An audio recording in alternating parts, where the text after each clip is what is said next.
Most jobs You're on top today of are everything. not that serious. Yeah. Like, Right. you could still have a government or city or some kind of state job and do your hustle on the side. And I think that's great for some people if they could do that. But just don't go pigeonholed with that one government job, because even the pension's it's never enough. And I'm not saying that's important. We, the three of us sitting here, know the most important thing is our kids and our family. 100%. Right? And we need that balance with our jobs and whatever we do and our family. You know, it doesn't mean go out, run a business and work 20 hours a day and never see your family. Just buy a bus, put people on that bus, and let that bus just go. Yeah. You know, and that's like it. that. And let that bus drive itself. And you could be the bus driver for a little bit, but then you get the bus driver and he drives the bus. And that's your crew right there.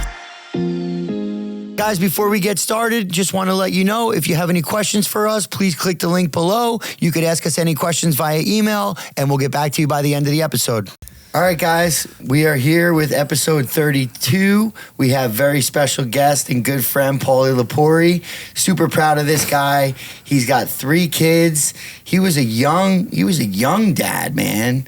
What are you, 39 now? 40? No, I just hit 40. You just hit 40? When was your birthday? You said March? End of March. That's right. Happy birthday. Well, Happy birthday, my Thank dude. you guys. Thanks for having me. Absolutely. We're happy to have you here. So how old were you when you had Ava then? I was 26. God bless. 26, which in today's day and age is young. So you're right. Yeah, for it's- sure. I mean, even back then, dude, when I was 26, I was would not not ready have to be a been father. good dad. I was very selfish, if you will, just making poor choices.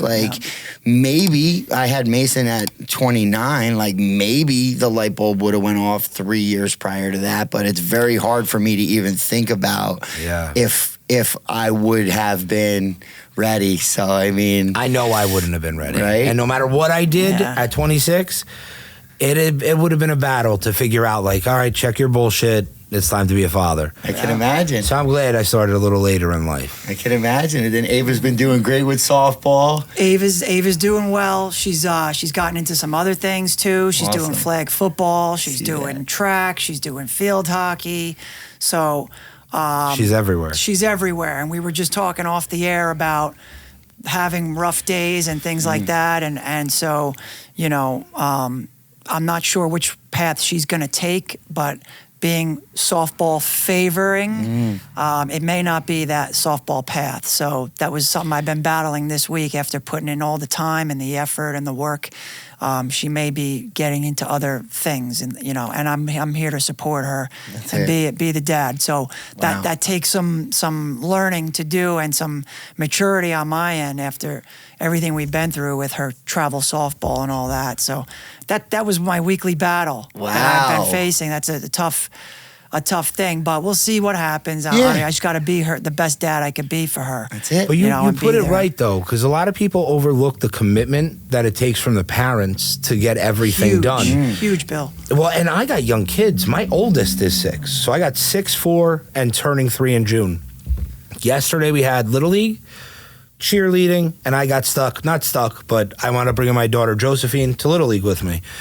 But whether we're at Little League or we're at wrestling, whether it's at Triumph or Pete's Wrestling Club, at Reilly Wrestling Club, or football, there's always something. Yeah. And you're in the car driving there, you're spending almost as much time, if not more, getting your kids to and from and participating in athletics than you are on yourself, definitely, but almost more than your home life. And it's a big commitment for us, but you having the maturity to put your passion for her softball or being the awareness to know you got to put that aside for her happiness goes a long way. But you put in just as much hours and work as she did to get to that point. And a lot of people don't realize that, the level of commitment that goes into it. And I think that's why it becomes the parent's dream, because and what they want, you know, in youth sports, and the parent wants this, and the kid is being force-fed that so much, and after X amount of years, it gets forced down them,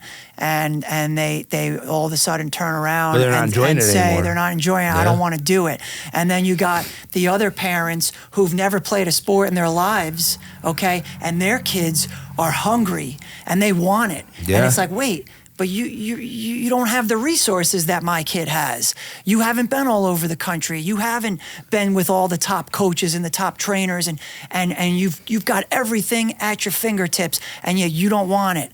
And the kid, the boy or girl who has the harder path is the one who wants it. I have a theory on that. And we discussed it the other day. Me and my wife had a conversation. There's two different sides of my son. He'll show up and there's a dog in him that he is, as he will put it, I got to let the dog out. I love that, Max. Let's show up and bang out, whatever we're doing. Or there's Max that shows up and he's just in the clouds. He's fucking spoiled, though. All my kids are. They've got access to everything. My son's got access to Coach Pete, an amazing wrestling coach, a great mentor, and a great friend. He's got a good circle around him wherever he is. He also doesn't go without. There's no struggle for him. No. So he doesn't have to earn it. No. And my wife... That's a hard balancing act, this generation of parents, man, for sure. But the kids that had to work for it a little better, maybe they didn't have the top coaches in the industry. They weren't all over the country. They had to earn it a little bit more. We're able to afford our kids maybe a little bit more. Maybe it's doing, at least for me, maybe it's a little detrimental. And we got to scale that back. Me and my wife had those conversations. Me and you talked about it on Monday, right? At the golf outing. So we'll see what happens, but it's a balancing act. For sure.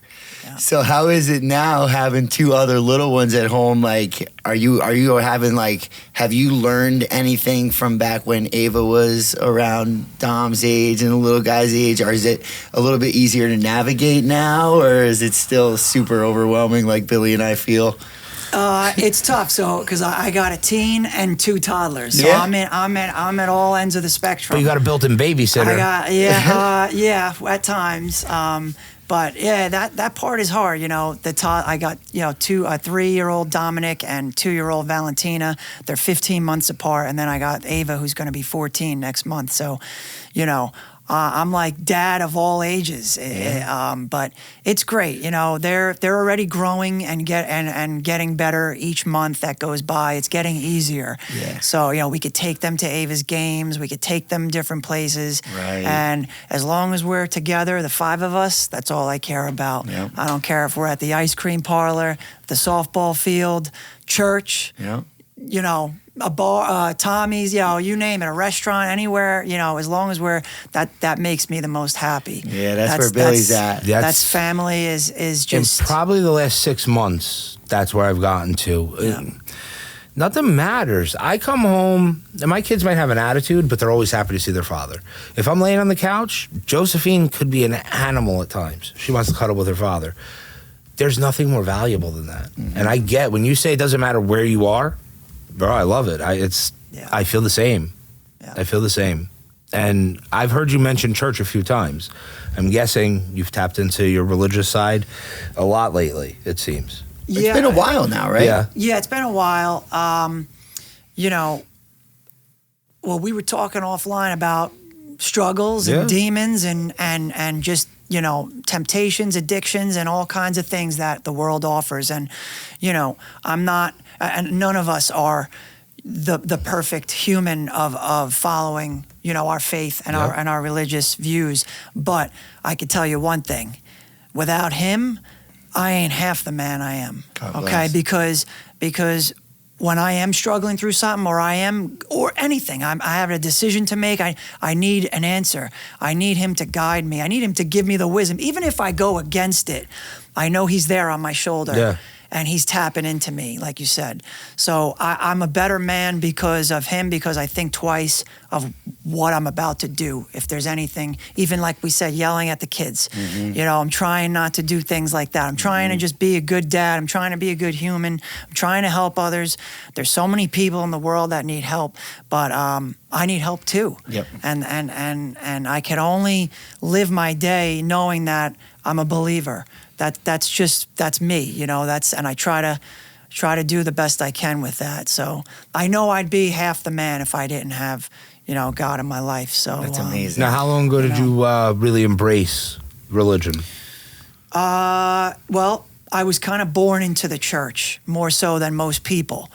So there's kind of two ways. Someone's born into the church, and then someone who has a newfound beginning, like a rebirth. Right. Those people are powerful, man. Those Absolutely. people are really powerful because when they were addicts or they were something bad in life, they were strong in that. And then when you have them turn over, they become strong for God. Yeah. Yep. So though you want those strong people there, but I was born into the church, but sometimes that we call that like a lukewarm person because you always know right and you always know there's a God, but you drift away at Right. times whenever you go I've been through there, yeah. go Right. through things in life. Right. And so that's pretty much me. But ever since I met my wife Leanne, you know, we've come together and you know, we always put God first. We do little things with the kids. We pray and you know, teach them little things. So, you know, it's good. It's good. It's a good foundation. It's a good feeling. You got to have faith in a higher power, no matter what it is. I don't care what religion it is.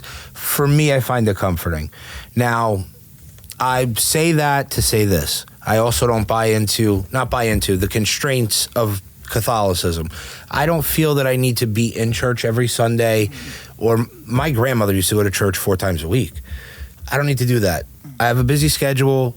My relationship with God right now is on my terms. I could speak to God in my bedroom, when I'm taking a walk outside my house through my development, or while my son's playing Little League, I could sit on the side and just have a moment. Please God, let him get a hit. Yeah. You know what? That's it. It's the little things, right? Like, you can find comfort in just asking whether or not God comes through, because me and Pete have often said we often ask more than we are giving, or ask to receive more than we are giving, which is part of the reason I feel, especially at this point, I am the way I am. I try to help as many people as possible. My grandmother used to tell me when I was younger, do good and hope that God smiles on you. And at this point, at 39 years old, I'm able to embrace that. That's great. I have some resources and a great network that some people have been able to find help with. And like I said, I pray on my time. I fully believe in a higher power. I believe I exist because of that.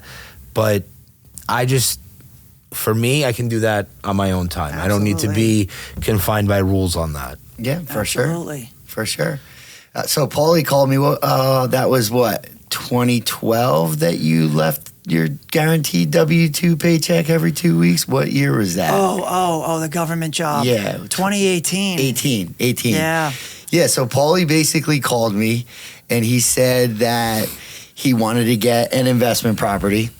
And our first investment property? The first one. Like, when did you make that monster jump, dude? Like 2015 was our first deal. Okay. Yeah, right. First deal. So were you still with the government for a still while with there? the government for another 3 years till 18. So you guys have been working together for a while. Yeah. Almost 10. Yeah. We're coming For sure. up on 10. Bro, baby. that's impressive. Big anniversary there. There's a lot of relationships, especially in business, that don't last that long for I whatever know, reason. which is really amazing because Paul's brother was my football coach. Now, I only played football my freshman year and senior year of high school.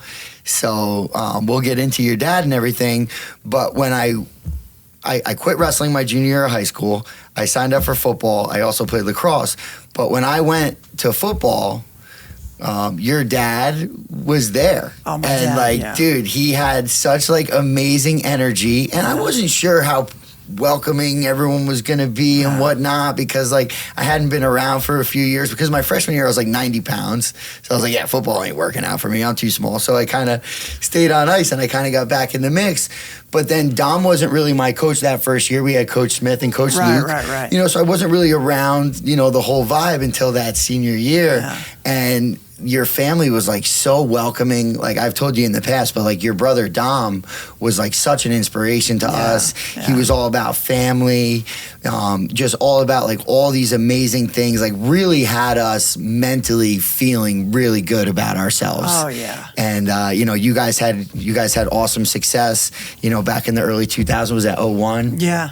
And your family is just very, very giving and just really kind-hearted souls. But was there something within your dad? Was your dad always around the youth sports and everything growing up? Was he coaching and stuff? Where did Dom kind of get that willingness to want to really help others? That's a good question. That's a good Yeah. question, because my brother Dom is 13 years older than me. Right. So I was a baby when he was growing up, Yeah. living his life in the 80s and 90s. I was little. I'm not too sure. So my father was just always a good giving person, Yeah. you know, very generous, you know, loved to take care of his kids, you know, wasn't super well off or anything like that, but you know, just like we are. If we had $20 in our pocket, it's going right to the kids. Yeah. Yep. You know, you give them every last penny. And that was Yeah. my dad. Yeah. It looked like he had it, but he just had a regular city job. Right. He made it work, and he though. made it work. Yes. That's it. Like that's how he was. You know, he tried his best, you know, always. And then he wasn't really into sports. My brother Dom was the one who really got into the sports. Okay. And we followed him. Okay. But just to kind of piggyback or in support of what you said, like sports sets the tone for like everything in your life. Like if you play a sport, you're being coached by someone who's going to be hard on you and teach you discipline in life. And you know what? And like, go back to my daughter, if she doesn't play sports, she's going to be just so structured and organized with her life to set her on the right bar. Yeah. You Yeah. know, sometimes more than school. Yeah. You know? For sure. Because you're learning really the grind, the real grind. Yep. And the world is the real grind. Yeah, you Exactly. can't learn that shit in a classroom, Yeah, bro. come on. No, it's That's true, why like I say it. formulas Petey's and- setting my kid up for success in 15, 20 years because he's facing adversity. He's in a room where it's either work hard or be outworked, and it. it's going to show when you take the mat. And that's the setting that real life is. It's eat or be eaten. I was trying to find something besides sports that could be super beneficial for kids and ultimately adults. And I was kind of reaching for some things because there's got to be successful people that haven't played sports. Well, of course there are. I was thinking Yeah. like if it's like learning an instrument, like is that going to give you the same type of like, hey, you started out with the flute. On day one, you couldn't make any sound with it, but you got your reps in consistently, and like now, okay, so now maybe it wasn't necessarily a sport, but like there's got to be some other things, but I can't really for pinpoint personally That's a great point. what other avenues can, no matter what the sport, But that's can because you get we these know qualities that. out of? Right. That's what we know. Right. I mean, I played instruments as a kid, but I had much more involvement in athletics than I did music. Yeah. My dad buys me a guitar. I wanted a bass guitar for, let's say it was like my 11th birthday. He shows up home with a beautiful electric guitar. I didn't want it. I wanted a bass guitar. I'm downstairs practicing. One day I had guitar lessons. He goes, "What are you doing?" "We got to go to baseball." I said, "I'm practicing the guitar." He goes, "You're not going to be Bruce." I said, "I want to be like Bruce Springsteen." He goes, "You're not going to be like Bruce Springsteen. He got lucky. We're going to baseball." He got lucky. And that's kind of, so like, that's what I know, and that's how I can relate success. Yeah. That's how you can relate success and discipline, and you as well. So yeah, I'm sure there's people that music shaped their future. Yeah. But let's talk about what we know. Right. I'm okay being a one-trick pony and saying athletics builds a great foundation because it does. That's my experience. Sure does. And teaching others Yeah. how you succeeded. Yeah. You know? Yeah, man. Listen, there's a leader in a wrestling room, on a football field, or a baseball field, and you either choose to listen to the leader, you have your coach, there's a player that could be a leader, whatever it is, there's a dynamic that applies to life. Yeah. I'm not certain that applies in school band. Maybe it does. I was never there, so I don't know. Yeah. So, all right. So that was back 2015 that you got your first investment property. Mm-hmm. You worked with the government for another 3 years. How do you think that like being a quarterback and like leading a team, do you think that played a role into you saying, "I got this"? Like a lot of people, myself included, don't really have that, like, "Hey, I'm just gonna bounce. I'm just going right into real estate." Like, what was it you think for you that you just said, "You know what? Enough is enough"? Because, dude, that was a nice W-2 you were rocking. Every 2 weeks, guaranteed. Health benefits. You know? Sets you up for the future. 401k. But you weren't really fulfilled there. Like, so I guess my question is, like, did that stuff really linger for a while in your mind? Like, were you just like clocking in and kind of at neutral, and you felt like there was something more within you that kind of had you make that leap? Yeah, absolutely. I mean, look, every boy that plays a sport wants to become a professional ball player, right? I mean, we all dream of that, right? So my dream as a kid was to be a professional baseball player, okay? When I didn't reach that dream after college, I got your regular government job. And just like Petey said, I'm clocking in every day. I'm on the salary. I got the benefits.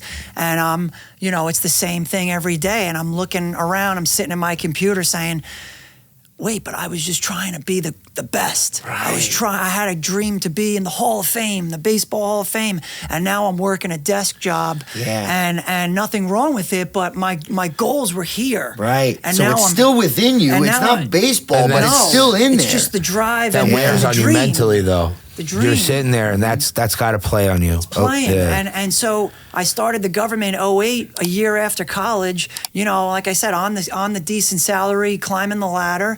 And it's funny, I got to mention their names, but I always had a passion for houses, but the dream of living in a nice house or just living in my house, my own house, right?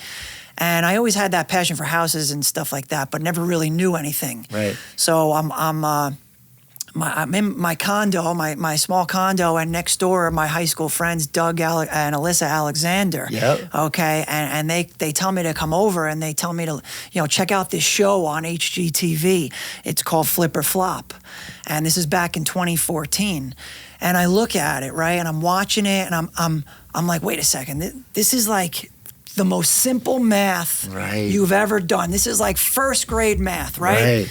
You buy something for $100, you put $50 into it, and you sell it for $200, and you make $50. Right? And just on a bigger scale, but like the most simple three numbers that you need to know. You got your purchase price, you got your rental budget, and you got your after repair value. I'm like, anybody could do this. Why aren't people doing this, or are people doing this and I don't know about it?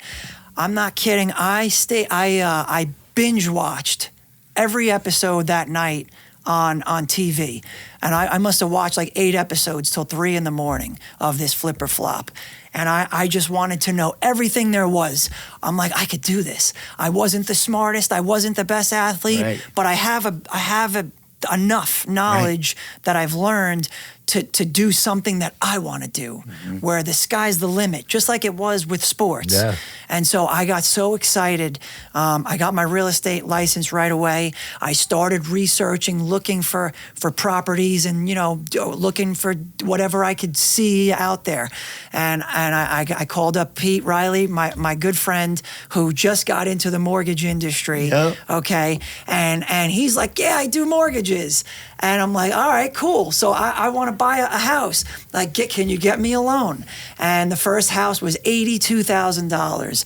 And that was Pete's first deal. Really? That was your first closing? One? Yeah. Bro, look at that. Yeah, we got a picture out there. We're tied That's forever. amazing. My first investment property, my first flip was his first mortgage deal. Yep, it was the first closing. And super small numbers, but it worked. I bought it for 82.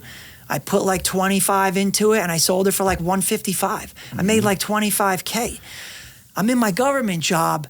I'm lucky if I could save $200 a paycheck after everything is done. Like, it was so hard budgeting, and there was no dinners and restaurants and maybe I go to the bar once every 2 weeks. I would eat, I'd buy a pie, a pizza, and I would eat 2 slices every night. I had nothing. When I got divorced in 2012, I had $3,000 to my name. So I started at nothing. I had my own place. I paid a mortgage, but I had nothing in my bank account. And Petey got me the loan, and now we're 73 houses later after 9 years. So there ain't a lot of relationships that start from day one. I know, and it was so natural and organic the way it worked out. Like, I was trying to think about, like, as we were leading up to today, I was trying to think about, like, who hit whose DMs. Like, I don't remember. I don't know if you reached out to me. Did they have DMs back then? I was just going to say that. Was that even a thing? Yeah. It might have been on Facebook. I was trying to think how, like, that first conversation happened there. we might have just connected. Yeah. You know, you were at the cabin. Yeah. And, you know, we were friends and, you might have put something on Facebook. Yeah, and I think that's what it was. I think I was sharing something. Yeah. Yeah, and I just hit you You up. hit me up. That's really cool though, because a lot of times people don't support the people that they're friends with. And not this guy. I absolutely hate that. If you call me and you say I just opened a power washing business, I'm going to try and use you. But I know people that it's like the complete opposite. They'll go out of their way not to use their friend's service.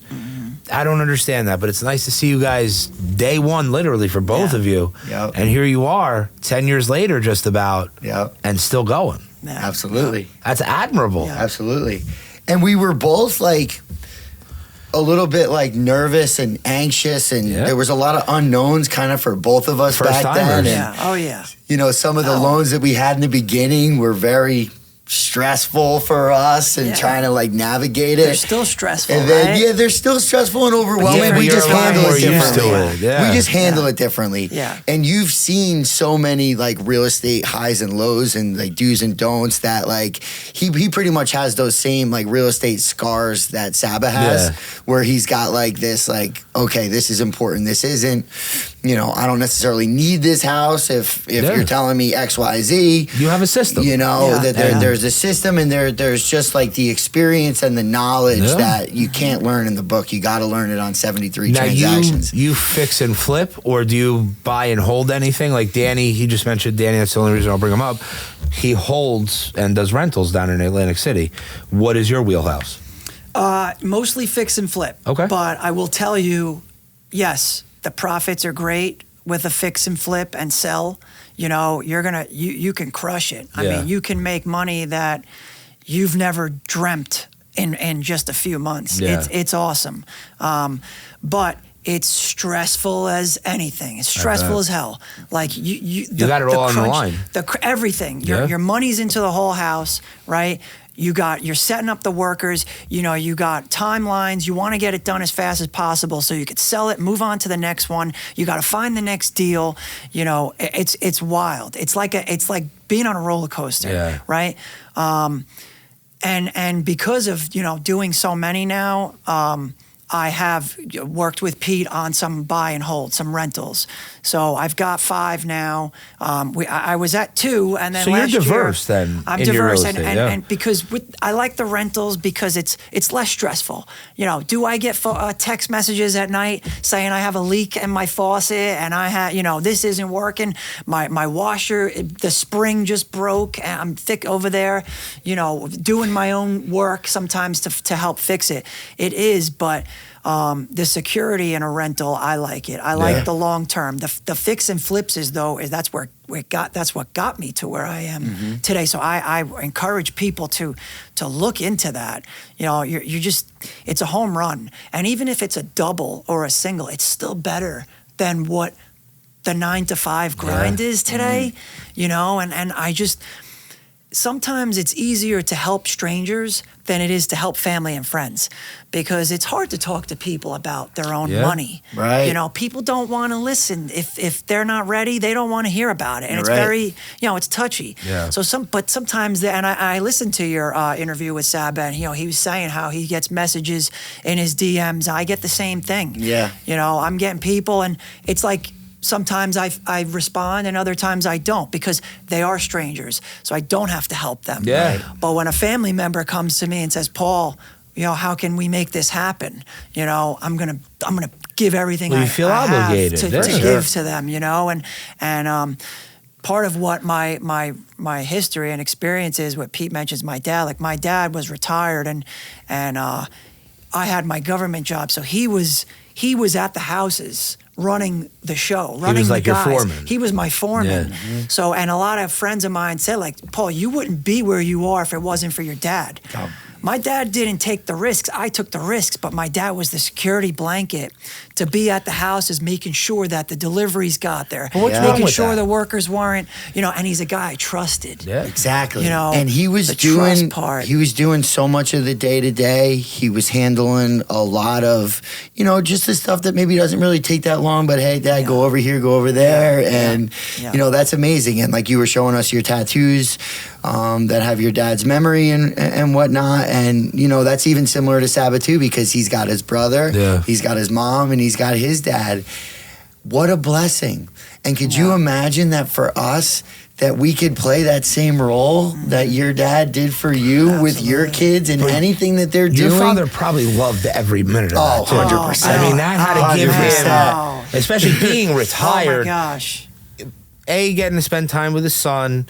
B, it gave him a purpose and something to do other than sit on a couch and waste away in retirement. I'm sure your father loved every minute of that. So maybe you wouldn't have been where you are today if it wasn't for him helping you, like run the jobs and stuff like that. But where would he have been those early times, those early years when you were first starting out if he had nothing to do? So it kind of goes both ways. You know, that pendulum swings. It does. Absolutely, man. That's a great point because we talk about our kids all the time. That's a great point. I would hope that at some point, if I'm ever lucky enough to retire, my son gives me a purpose. Right. You know, I can't just sit on a Could you couch. clean up garbage for me? I'm on the way. Thanks for asking. Whatever it is, I'll clean up dog shit. I'm coming over. Definitely. But there's a lot to be said for what you did for him with that too, I'm sure. So now, what role did he play in you wanting to get involved in investing? Was he ever like a risk taker like that, or did he give you the confidence to do it? No, man. I think you got so fed up. You knew you had so much more in you, and you just got so fed up where you were at that you pretty much gave yourself like, I have to do this. What? You put your back against the wall and came out swinging. And you're looking around, and some of these people are older, and, you know, God bless them. But some of these people, you're looking around when at the office going, holy shit, I could see my future in 30 years. Before you know it, I'm begging for Friday. I'm bitching Monday morning. I mean, Monday morning's got to be a breath of fresh air for you. You're like, hey, let's go get it, man. I've talked to you on Mondays. You know, it's like... I can't talk to the older generation. I can't talk to majority of the public. I can't talk to family or friends in the beginning when they didn't believe in the vision I had, because the system is designed for us to always chase and never get ahead. You know, the school system, they go to school, get good grades, go out, get a job, pay taxes, and live that rat race for 30 years. The best 30 years of your life is to work for someone else. And you're giving up more than half by the time you're done of any of your income to the government. You're giving it up. So there's what freedom do you actually acquire over that time? And the more you work, the more you pay in taxes. The more promotions you get, the more responsibility you have. Everything you do that's more, they get a piece. They always get their share. It's like punishment for advancing and punishment for bettering yourself. But think about it. What makes someone in a corporate setting actually want to do better? Because at some point, especially that first pay increase, does it actually balance out the amount of workload you're taking to what you're making more after you pay taxes? It doesn't. No, it doesn't. So where is it worth it? Because all you're doing is overly stressing yourself now. So you found a way to increase your income and maybe not lessen your stress, but made it a different type of stress that was more manageable. Right. Look, I wouldn't be here with you guys doing this. I'd be, in the office or I'd have to be clocked in. It's funny. I remember those days in the office. You were getting me mortgage paperwork right from over there. Well, that was the good thing about, most jobs You're on today top of everything. are not that serious. Like, you could still have a government or city or some kind of state job and do your hustle on the side. And I think that's great for some people if they could do that. But just don't go pigeonholed with that one government job, because even the pension's it's never enough. And I'm not saying that's important. We the three of us sitting here know the most important thing is our kids and our family. 100%. Right? And we need that balance with our jobs and whatever we do and our families. So, it doesn't mean go out and run a business and work 20 hours a day and never see your family. It's a hard balancing act. But just buy a bus, put people on that bus, and let that bus just go. Yeah. You know, and that's like it. that. And let that bus drive itself. Yeah. You know, and you could be the bus driver for a little bit, but then you get the bus driver and he drives the bus. Yeah. And that's your crew right there. Yeah. You know, that crew is paying you to be on that bus. Yeah. You're not paying them. Yeah. You know? It's a good way to look at it. That's a great way to look at it. Yeah. And like your crew and your bus, so to speak, had your dad on it for years. God bless that man, by the way. He's such an incredible soul. I know it's been 3 years as of yesterday. Yeah. So I can't believe how God and the world works that you were so excited about this. And I didn't even realize that the dates were one day apart, you know, like that. I know this was something that you were a little bit nervous about, but also really excited about. Oh, definitely. And, you know, that's kind of some of the things that we'll talk about where it's like, things in life will get wild that you'll have something to celebrate and something to mourn, like right around similar times. Yeah. We spoke to one of our guests that lost a loved one and had the birth of a child around a similar time. And, you know, so I just wanted to talk to Don. I wanted to talk about your father and what an amazing soul, what great energy he has. He was you know, a military vet. Yeah. Put it all on the line for our freedom. Yeah. He fought in Vietnam, right? Yeah. You know, God bless that. But your bus and your crew, so to speak, you also have your brother Greg on there. Yeah. You know, and Greg's a dad. How many kids does he have? 2? He's got 3 He's also. got 3 I kids see as him well. at Flag all the time. I saw him the other day. That's right. I saw him the other day with the little He's a Flag good dude. guys. Yeah. Yeah. Greg's like my dad. Like they're, you know, they would do anything for anyone, whether it's a friend, a family member. And I envy that about Greg and my dad. Like, they're special people, you know. And sometimes because I'm like the owner, I get wrapped up in the business. And it's like, wait, I'm so wrapped up in the tasks. Am I helping others? Yeah. And I'm always conscious of that. I want to be more like them. They don't care about the nickels and the dimes, like, you know, whether they get paid this or that, it doesn't matter to them. But you the know, good thing about being that. the boss is that you actually are helping without even realizing. You gave him opportunity to be able to, you know, be there at the football game. Yeah. When he was working for, what was it, the elevator company or something? Yeah. He might not was be in the coaching. elevators union. He might not be coaching flag football at that moment because we had practice about 5:30. No. By the time he got back, is he even around at that I would time? love So to you talk about are that. helping Yeah. without even realizing it. Yeah. And I'll tell you what, like Petey said, you're providing that, and that's the best gift you could give somebody. And I've come to realize that, you know, my dad started this business many years ago, and one of his closest friends and his general manager for many years, they were from Freehold. I don't know if you guys know the Giordano's, Lewis and Anthony. Yes. So yes. Tony was by my father's side for 35 years. He retired a few years ago, but my father would always tell Tony, you know, I was younger than Anthony and Lewis, you got to be there for your kids. Tony never missed anything for Lewis or Anthony. Right. My father tried his best to be at everything for me and my brother. Lou was a wrestler. Yeah, Lou was a wrestler. Yeah. So now me and Michael are running things since my dad got sick, and we have 30 plus employees now, and we have the same philosophy. You will not miss anything for your children. Family first, in every way, shape, and form. Yeah. And that I've come to realize how valuable that is to people. I might not be able to pay you the most money, but I will make it so that you get to enjoy your family because I know that's what's important to me. Yep. And that's what I was taught by my father. So you're doing a great deed by your brother. Yeah. You know, I'm thinking of so many things in my head, and that's exactly it. Like as a dad, you've got a formula in your head that you're trying to balance everything out. Like all day long, it's running, like these formulas are running in your head. How could I make time for my kids? How could I be successful at work? How could I satisfy my wife? How could I be there for my brothers and sisters or my mom who's, you know, here? And then there's my friends. There's so many things. How do I pay my bills? Like, you've got the formula of like the time that has to go into all that. Yep. And it's stressful, man. And that's why, you know, we're here doing this mental part of it. So many moving fucking parts all of the time. All day long, it's in your head, and you know, know. So, but back to my brother Greg. I mean, yeah, when my father passed 3 years ago, my brother Greg was in the elevator division, city union job. Another awesome job, you know, doing well, really well. But had to commute to the city, had to wake up at 3:45 in the morning, get home by 6, bus breaks down once a week on the side of the road, you know. What quality of life do you have? Dealing with other people on the bus. Yeah. You know, I mean, that's not easy. And a majority of people deal with that.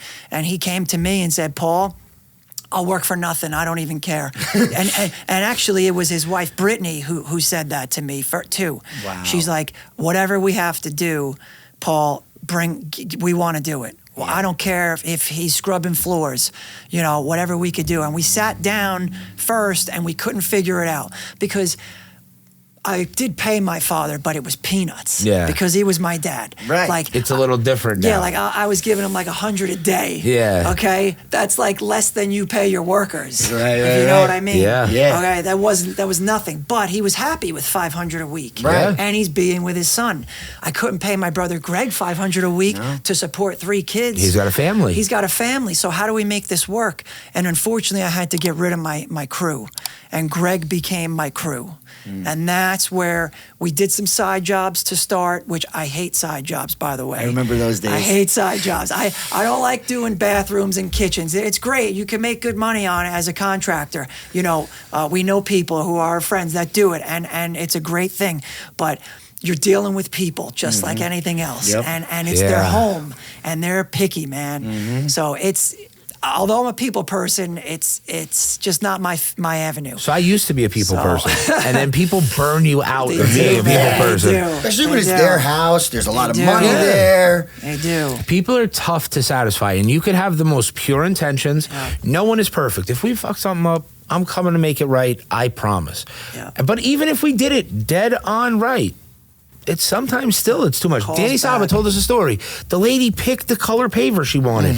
She then complained and didn't want to pay him because she didn't like how the paver looked. Yeah. She picked it. Right. You got to eat that somehow. Yeah. It's stuff like Really? that just burns you out and Yeah. makes you not a people person. Yeah, Yeah. yeah. Because I remember in high school, you're a pretty popular guy riding around your orange Mustang, crushing life. Oh, man. I'd have to assume you got burnt out with the bullshit later in life, Yeah. and you become less of a people person every day. I have. And you know, that's what I like about flipping and rentals because I'm not a face in the public. I'm behind the scenes. Right. I'm flipping a house before anybody gets in there. We put it up for sale and you get what you get.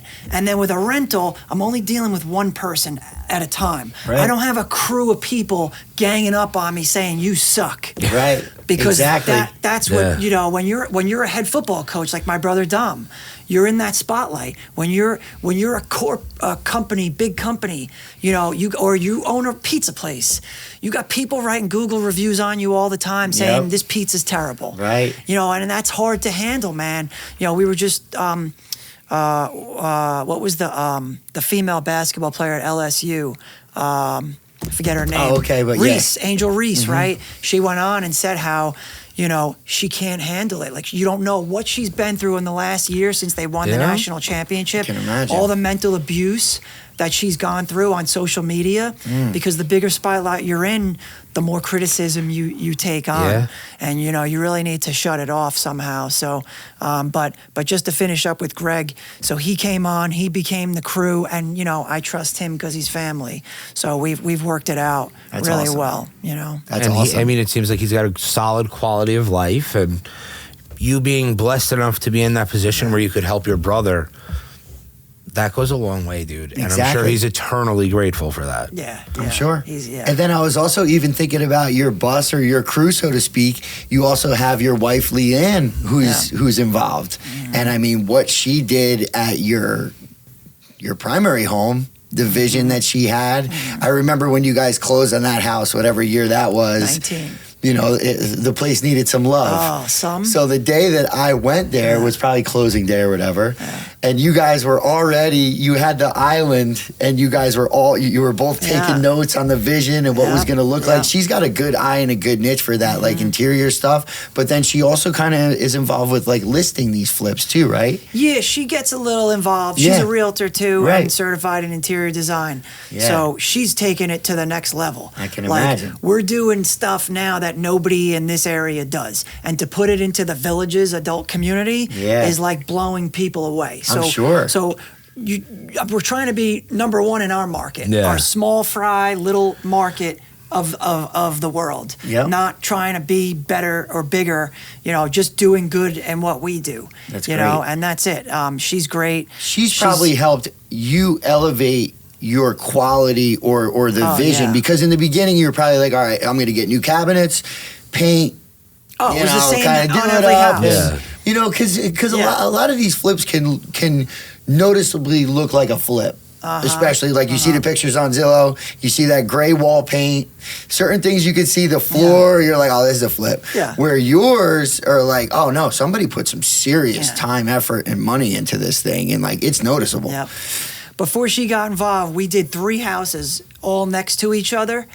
And I made all 3 homes look exactly the same. I can imagine. So when these neighbors come, and they're all friends, they go into each other's house, they got the same stuff. Yeah. And then she came in and she's like, wait, I want to do this and that. And it was like a TV show. Like we had interviews and things like that for pilots to go on, but I kind of felt it wasn't beneficial. You don't need a camera following you around. Yeah, I feel like there's some bad in that too. So sure. I didn't want that spotlight.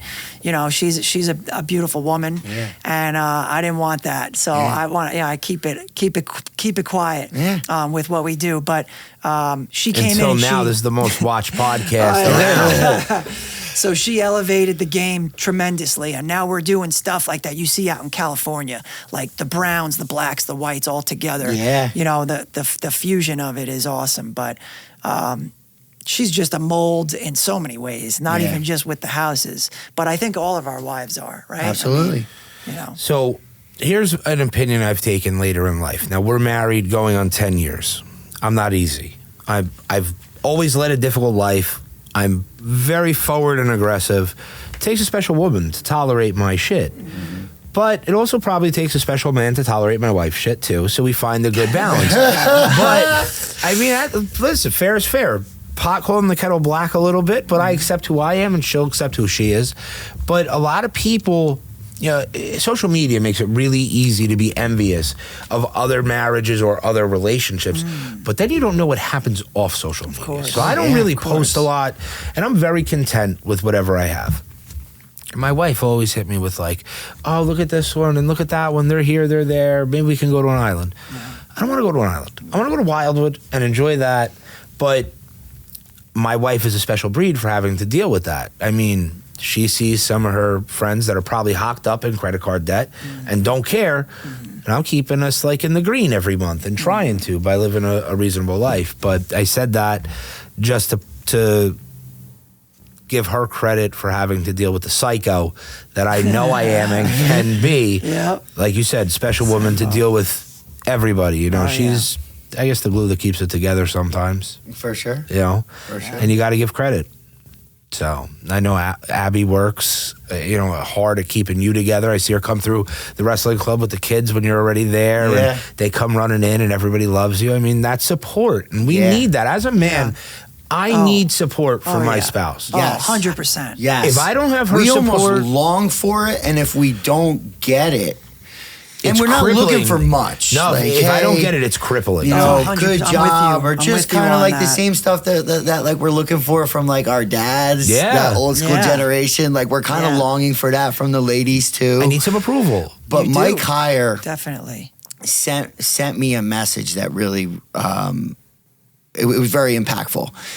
And he just like was randomly texting me after practice one day on a Sunday, and he's like, hey, I just want to give Abby a shout out because not all women are like her in the sense of she sees your gift and she lets you like go do it. And like the whole community is thankful for Coach Pete. And I know that if it wasn't for Abby, none of this was possible. Very, very true. I'm not like selfish or anything else like that, but I was like, oh shit. Damn, he's right. Like, if it wasn't for Abby, like, if I married somebody different, they'd be like, what the fuck are you doing going to practice tonight? Yeah. Who's going to help me with these kids tonight? Yeah. And I always knew it was a lot for her. And we kind of call it, like, the wrestling, whatever you want to call it in the wintertime. It's like these ladies, they see us in November, and then they don't really see us until, like, March. Yeah, but you're doing it year-round, too, because you got football. Yeah. You got wrestling year-round. You have RWC. Yeah. So it's, I mean...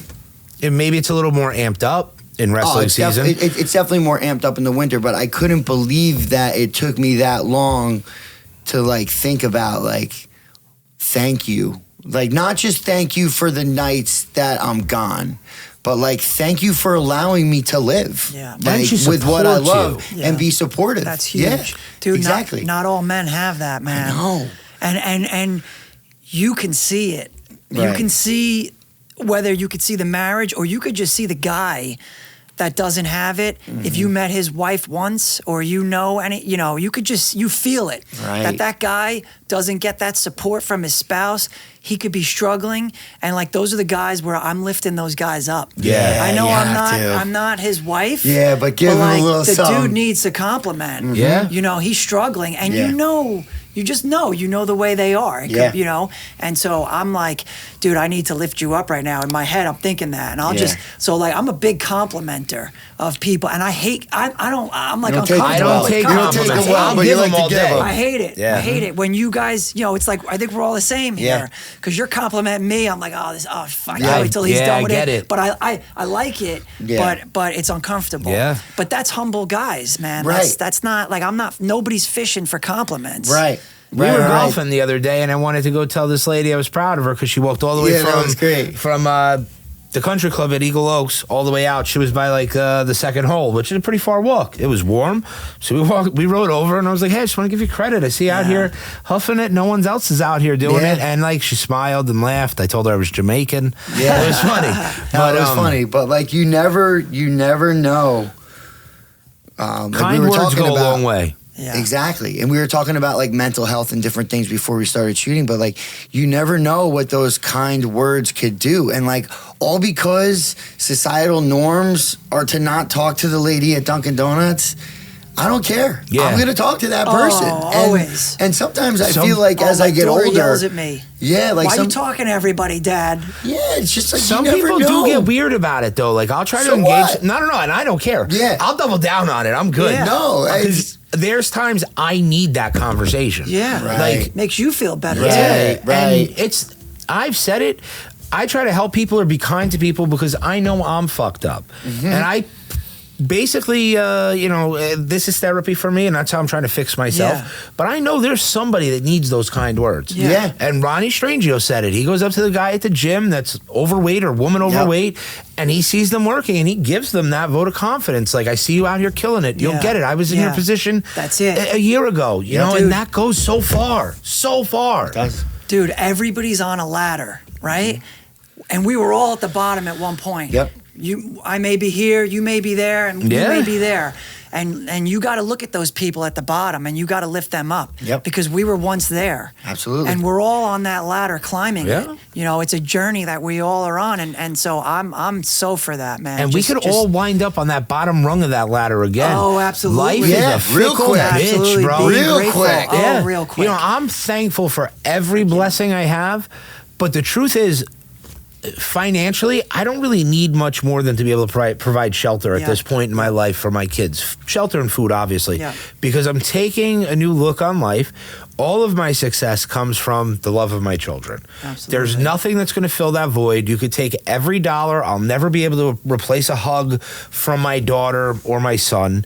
And I am also not disillusioned, I guess would be the word, that it could all be taken anyway. So I might as well appreciate what I can control right now, especially uncertain times. You never know what's going to happen with the housing market, the automotive market, mortgage rates, whatever it is. The bubble could burst tomorrow. We could all be fucked. Yeah. But I know all of our kids are probably still going to want to give us a hug, and they're all still probably going to love us. Absolutely, so true. Yeah. No, it's so true, man. And there's just been there's something to be said. Things are very selfish right now in 2024. This might be the most selfish that the world has ever 100%. been. I don't know. Or maybe the United States has ever been. Oh, yeah. But it's still, like I say to the wrestlers, no wrestler has ever become great completely on his own. And it's the same thing. Like, we are similar in a lot of ways that our tank gets filled as we're having these conversations at Dunkin' Donuts, making somebody else's day, giving to somebody else. That's when human beings are at their best. Like, we're better together. This show has been about getting people better together. Yeah. Selfishly, it's helped us, but it's also helped people who have been watching. It gives the guests an opportunity to share some relatable stories, and people are definitely gonna resonate. And I think there's probably gonna be somebody that's gonna take an epic risk after watching Paulie. Listen, you bet on yourself. Now, all right, let's talk about it. How nervous were you when you left your job to go out on your own and you made that commitment to you?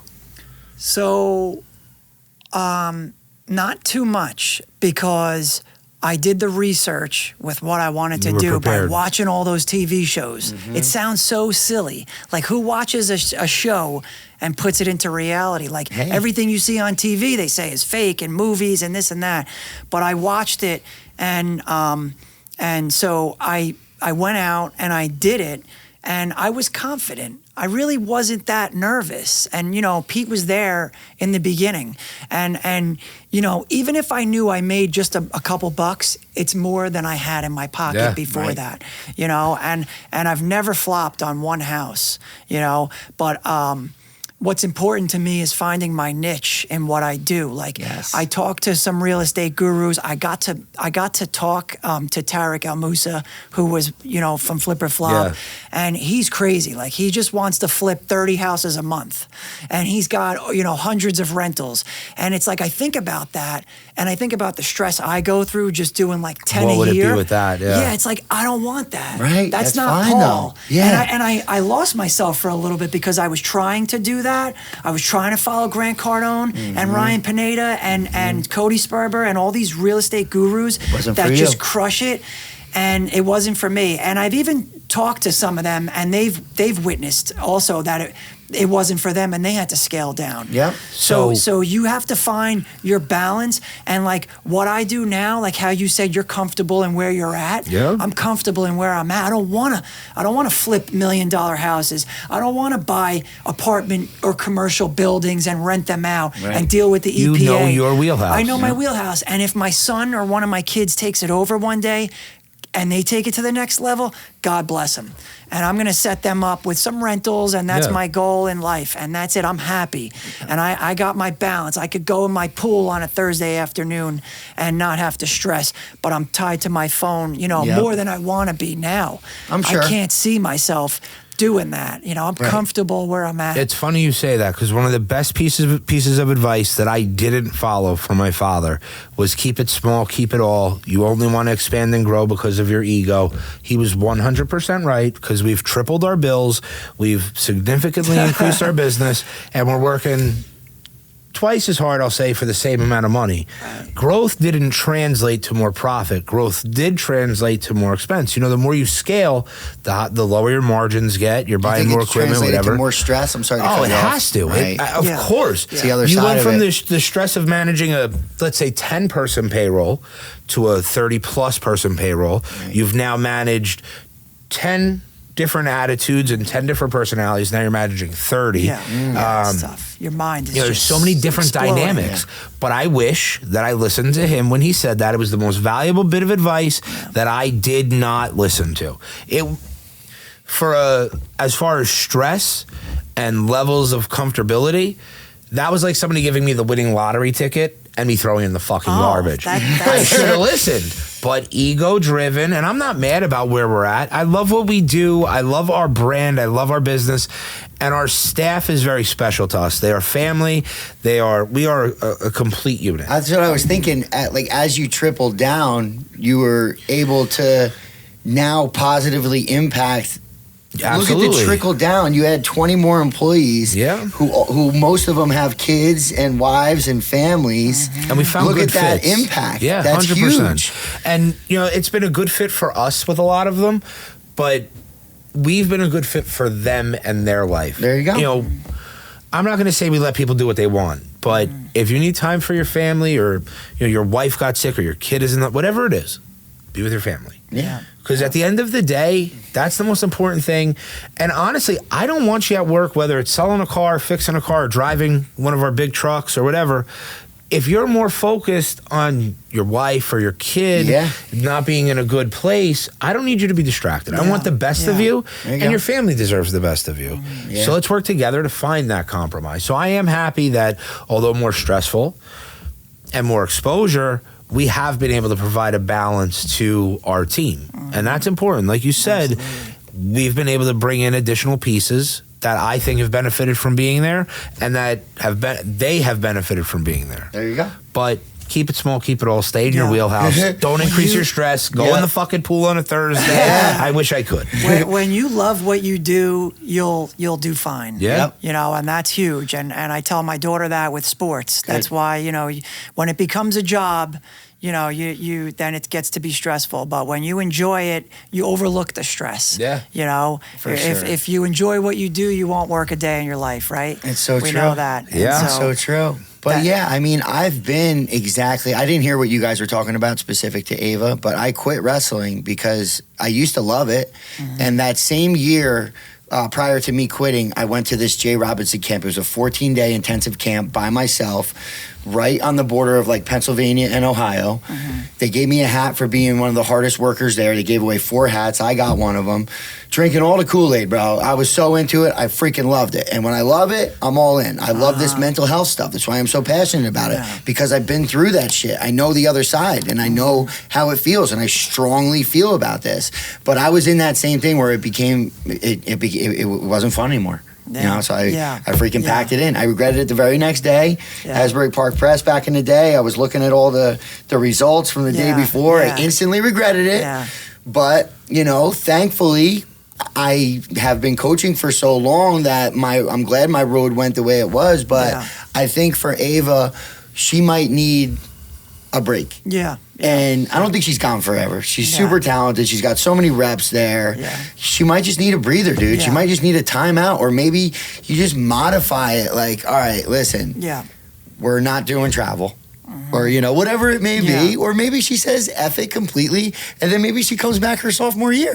But at the end of the day, it's her life, and she's already reaped all the amazing benefits that we know she's going to be successful outside of softball. And is there a pros? There's not a pros, right? Well, there is, but it's not. But you're not. It's not like it's like baseball, the WNBA. You're not making. But everybody's journey to get there is different too. Exactly. You could read about so many people who, Carmelo Anthony didn't play until his sophomore or junior year of high school. He didn't want to put the time in. Right. By the time he was he was National Freshman of the Year at Syracuse. So many guys, everyone's path is different. Exactly. And that's what makes us unique and special. And I'm sure ultimately, no matter what she chooses to do, you're obviously going to support her. And I'm sure selfishly, a little bit of your love for softball, or for her with softball, is your enjoyment and your attachment to the time with her at softball. Right. She probably feels that same thing in a positive manner. She doesn't want to hurt me, though, too. Right. That's why she kind of held on so long, from telling me. I'm sure. So you got to let her know that it's okay to spread her wings a little bit. Sure and you'll hope, listen, you seem like an amazing father. Yeah, well, you don't know the crazy side of me with the sports. I can imagine. We all It's have nuts. it in us. We if she goes 3 for 4, we're talking about that one at bat that she didn't get on base. That's what I don't care that you got 3 hits. I want to know what we did on that other at bat. That's how you get better in life, and that's how you become successful. Right, and that's the business. All right, but you said it before. You haven't flopped on one of your houses yet, right? Because you took the time to analyze the situation. Yeah. If you miss on one, you look at it and you say, what did we do wrong? Yeah. What can we improve so we don't miss again? Yes. You're doing the same thing with your daughter in softball. She just doesn't know that. Yeah. She does not know that. That's where it gets difficult. Yeah, she doesn't realize that those conversations that you're having, right now they're about softball. Yeah. But in 10 years, it's about real fucking life. Yeah, absolutely. Because that's how it goes. And I've said this to Yeah. Petey. My son is not there to wrestle to be a wrestler. My son is there to wrestle to learn about life down the line. My son is not on a baseball field to learn how to play baseball or a football field. It's all about facing adversity, trying to figure out how to overcome it. Because life is ultimately going to kick you in the dick 1,000,000 times, and you got to figure out how to deal with it. And I didn't mean to say it like that, but but that's how it goes sometimes. Yeah, that's okay. I know. I love the what shirt, kind of by the tattoo are way. you getting? Oh, dude, I appreciate it, man. I wanted to say it in the beginning. I'm looking at it and I'm like, that's a great shirt. See the compliments? Yeah, man. It makes people feel that's good. how And it's it's gotta the be. poly too. It ain't like it's it comfy. ain't like a cotton or whatever. Yeah, it's comfy. That's a good It's material, comfy. right? Dick's And We Sporting got to Goods. start picking each other up. Yeah. We need more of that. 100%. Absolutely. Just people overall. I talk about the ladies. The ladies seem to do a better job navigating, but they're talking to their friends. Yeah. They're getting it off their chest. Yeah. They might be crying in the shower that we're not aware of. Yeah. Guys, we can feel, like Paul said, he knows that one guy that needs to be picked up. It's written all over him. Yes. He's got bad posture. Oh, He's the fucking like, vibes. dude, you're down and out, man. I can feel it. We wear it, Pick bro. this guy Tone, up. everything. The eyes. Yeah, we were talking with Kylie, and we were basically saying that there's what did we say? Energy vacuums or energy batteries. You could either suck the life out of somebody, and you're trying to be an energy-wise. energy generator. I'm trying to get I'm at battery status right now. I'm trying to get the generator status, or like Evan said, nuclear power plant. But what kind of tattoo are you getting shortly? I'm going to get my 3rd child, Valentina, on my tricep. So I've got Ava on my left arm. It's gonna hurt. Tricep hurt. What Yeah, about, yeah. You I got have little it on dom my. somewhere? I got a little dom right here. Okay. I just got that Nice. last week, and I'm gonna get Valentina, and I got my dad on my back. Beautiful, dude. I got Mason's handwriting right here when he wrote his name for the first time. Oh, that's awesome. Yeah. Yeah, it's I good love stuff, that man. tattoo, and it's the inspiration. This is fucking stupid, and I know it, but I want to get the Tupac Thug Life tattoo on my stomach with Do it. Thug crossed out, and I want to have my kids Dad write life? Dad. Yeah. Oh, Dad dude, life. dad I life? like That would be it. awesome. My wife tells That's me I'm a everything, fucking man. moron for it, but Yeah. I don't know. I really like it. That's it. Dad life. I like that. Yeah. Dad life has been absolutely life changing. I mean, literally. 100%. Sometimes I think about like where I would be, or like even more importantly, like if I would even be here. Well, Like, it's changed. No joke. It's changed your whole perspective, right? So, like, things that you thought were acceptable pre-children are no longer acceptable, and you're a different person than you were. Like, I know for me, at 39 years old with 3 children, I'm far from the person I was at 28, going out fighting and drinking on the weekends, and well, not at 28 because I was with my wife for a while at that point, but Right. chasing tail wherever I could. Priorities were different. Today, my only goal, like we've said, is to be the best father I can be. Forget about business, forget about work, forget about... And it's not going to be perfect either, It's though. never going to be And perfect. that's the thing. I lost it a little bit yesterday, but I didn't have like a pity party for myself because I lost it. Like I was just like, hey, you know what? This is real life. Yeah. Like it's not always gonna be not perfect. sunshine and I'm not rainbows. always gonna be this like smiley. Everything is fine. No, everything's not fine. You just freaked out for 20 minutes. You're not saying please. You're asking me this. It's too much. Yeah. And it's like usually if I would flip out, I would get like really down on myself, like I what felt is wrong that- with you, like why are you such relaxed? And I'm just like, no dude, like they gotta feel it too, because there's a fine line here between like being overly giving and loving and also like preparing them for life. Yeah, 100%. Because life is gangster, Bro, I life felt is that way common. last night. We're at Little League. I got Max. Max is playing. I'm watching the game. I have Josephine with me. Josephine is a terror. And like she gets in the stroller, then she gets out and she's running around, she's throwing rocks, whatever she's doing.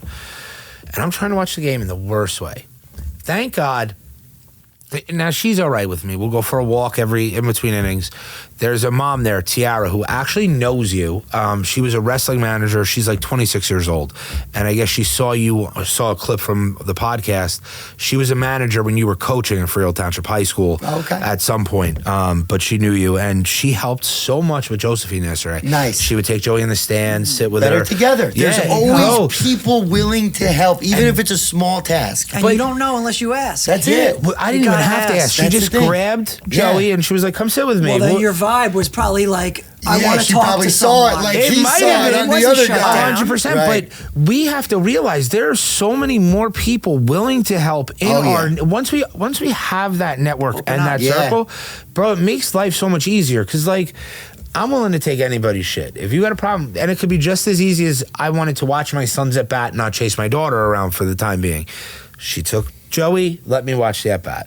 You know, I want to do that for other people, and you're giving off that energy. Other people want to do it for you. It just comes down to being good and accepting. For sure, for sure. We see similar things at the flag football practice. The two little toddlers came, and all the sisters were out playing on the field that actually Greg was on yesterday because we were practicing Thursday nights. Now we're practicing Monday. That's why I saw Greg. Oh, yeah. But there was nobody there. So all the sisters were out playing. Rowan was right in the mix with all these girls. They were so kind. Then she's freaking out. She didn't want to leave. Yeah. I want to play with the girls. And we see the same thing in the wrestling community. Yeah. You know? But yeah, I mean, we're all going through this together. We're all navigating this life together. And that's really where everyone's going to get to where we need to be. We got to get back to some of the old school ways about the stories that we would hear about for what this country was all about. Yeah. And just kind of learn from our mistakes, like Paul said earlier. Like, okay, we tried the selfish route. Yeah. It's not working out. Yeah. The economy's in a rough spot. You know, people are stressed. People are in credit card debt. Like, But too many people how are can worried we about work better together to make sure that everybody's okay, not just one Nobody individual. wants to let you know they're struggling though. Like you got to pick up on it. Like you said, you can pick up on the vibe. A lot of people aren't comfortable to say like, "Yo, I'm fucked up today." You know how many times I've talked to Pete and said, "Bro, I needed that text or I needed that call. Like I'm struggling." Yeah, we do it. Yeah. We do it all the That's time. just what too. it is, Yeah. man. And like, I'm not gonna say I'm comfortable being vulnerable and letting people know that I'm struggling, but I'm okay to let people know. Like, it is okay to struggle. Anybody who tells you they don't struggle is full of shit. Yeah. Life is not perfect. It's never going to be. There's ups, there's downs, whether it's with your kids, your wife, or work. You got to have confidence enough in the team that you've put around you or the network you've built that someone cares enough to reach out and someone cares enough to go through it with you. Yeah. And I know that for me right now, I have enough tools in my tool belt with people around me that I could conquer a lot of things mentally.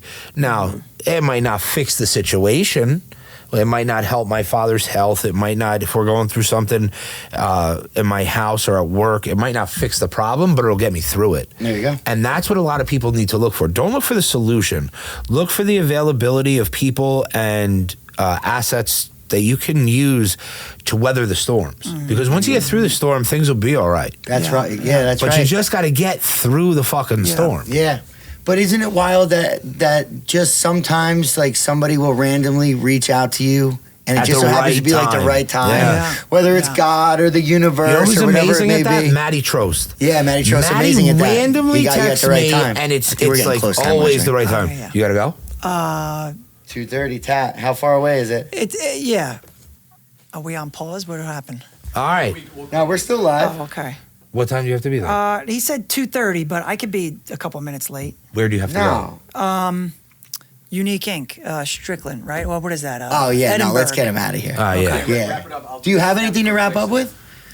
Oh man, did Do we you have hit it? anything else that's on your mind or anything you want to share before we wrap it up? I have to put you on a spot. Hit us if you with a don't. gem, I bro. have to put you on a spot if you yeah, don't. He hit gave you us with a lot of few good with ones. The school bus. Yeah. Nah, and, you gave us Give some us a good lot of ones, bro. really good Give ones. us some and the in system, clothing. man. Yep.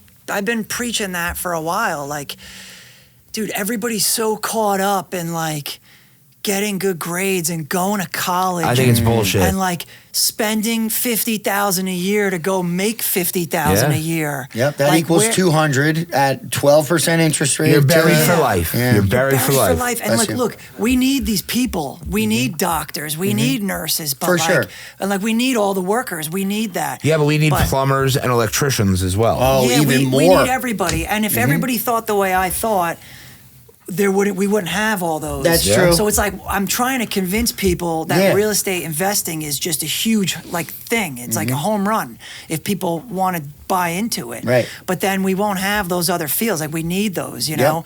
But I just feel like you can do those fields, but do something in real estate because if you get it, don't worry about what is going on right now. Like yes, everything's high, but you know what?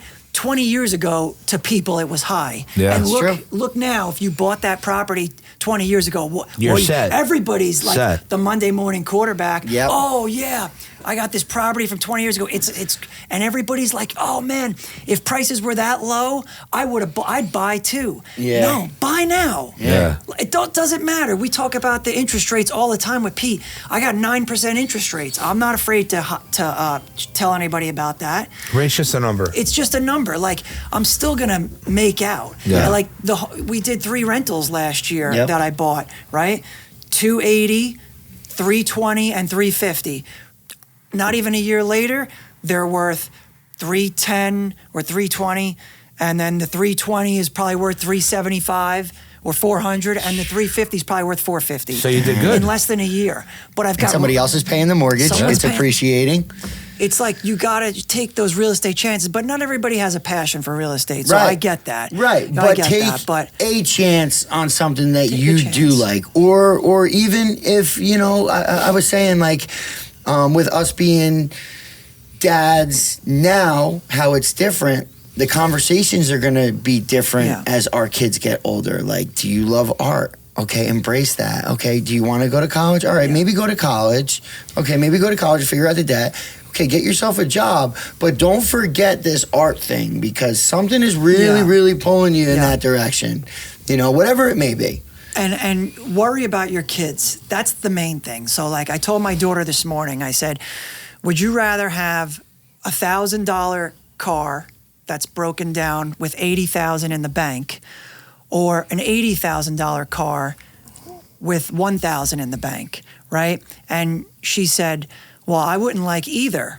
And that kind of made me think because I'm thinking, all right, well, I'd rather have the $80,000 car, right, financed, because I'm going to go and I'm going to show up and I'm going to sell you on something. Yeah, you're gonna look because for you're it. going to look the guy that has the $80,000 car, right? The guy with $1,000 car, all right, shows up to wherever he's going.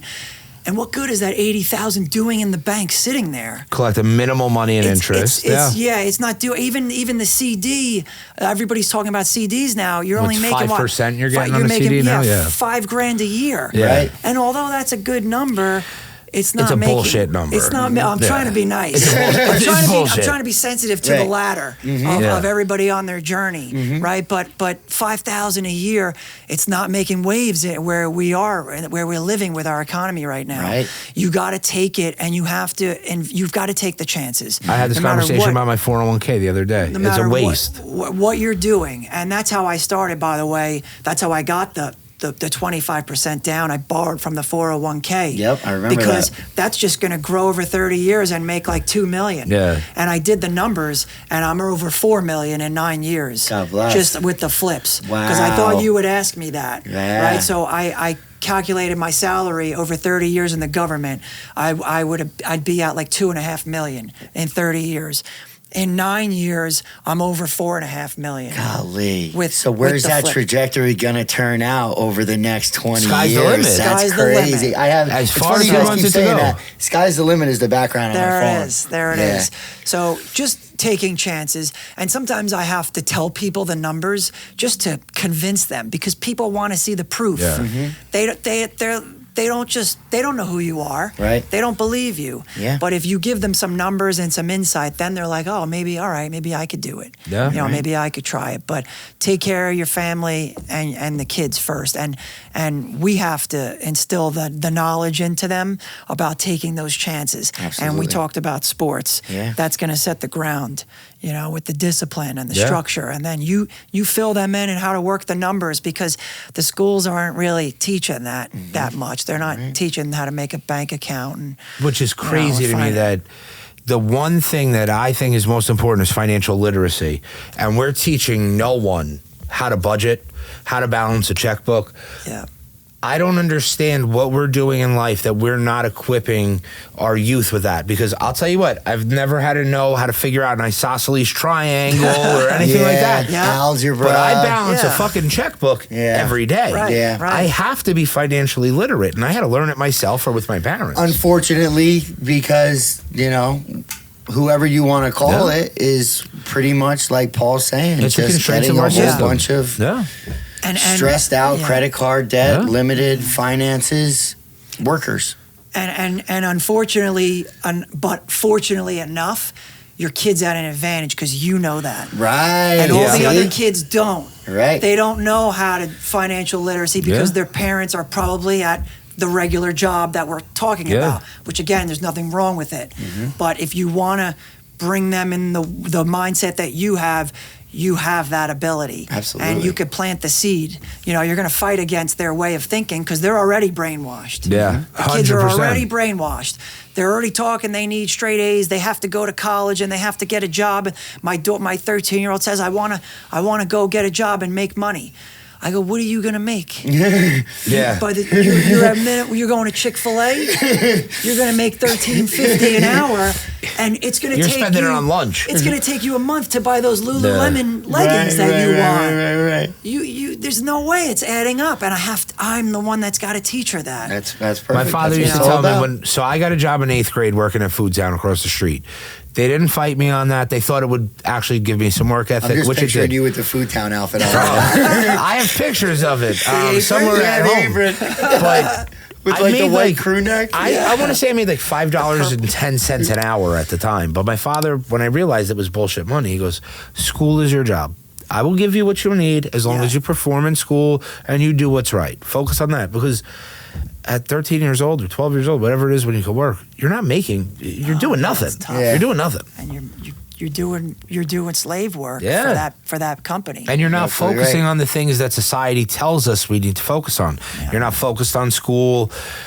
As much as I think it's a waste what we're teaching, a lot of the stuff, society says you have to do it. And society says you have to excel in order to be able to excel later in life. Dude, this kid's 5 minutes late for his tattoo All right. appointment.